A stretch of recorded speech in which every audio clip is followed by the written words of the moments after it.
আপনারা আনন্দ করতে যেতে নিজ অবস্থানে আনন্দ করুন। কেউ বাংলাদেশ সীমান্ত অতিক্রম করে ভারত চলে যাবেন না এবং যারা সাঁতার না জানেন দয়া করে কেউ নদীতে নামবেন না। আর যারা নদীতে নামবেন অবশ্যই কেউ লাইফ জ্যাকেট দিয়ে নদীতে নামবেন। বাংলাদেশ বিজিবির এটা দায়িত্ব থাকে।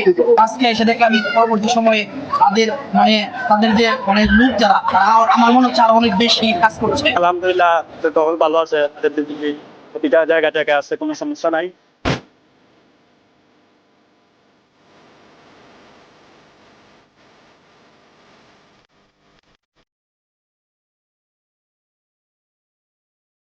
পাতন পর্যটন স্পট সীমান্ত এলাকা, সেখানে আসলে বিজিবির নিরাপত্তা রয়েছে এবং বিজিবির যারা সৈনিক রয়েছেন তারা কিন্তু পুরো পর্যটন স্পটে ছড়িয়ে ছিটিয়ে আসেন। বিজিবির পক্ষ থেকে আমরা বিভিন্ন সময় মাইকিং করতে দেখেছি যে তারা বলছেন এখানে যে যারা শিশুদেরকে নিয়ে এসেছেন তারা যাতে শিশুদেরকে নিরাপদে রাখেন। বলতে পারি আমরা বিজিবি যেহেতু এখানে উপস্থিত আছে এবং কন্টিনিউয়াসলি তার দায়িত্ব পালন করছে, যারাই আসবে তারা এখানে নিরাপদ আছে।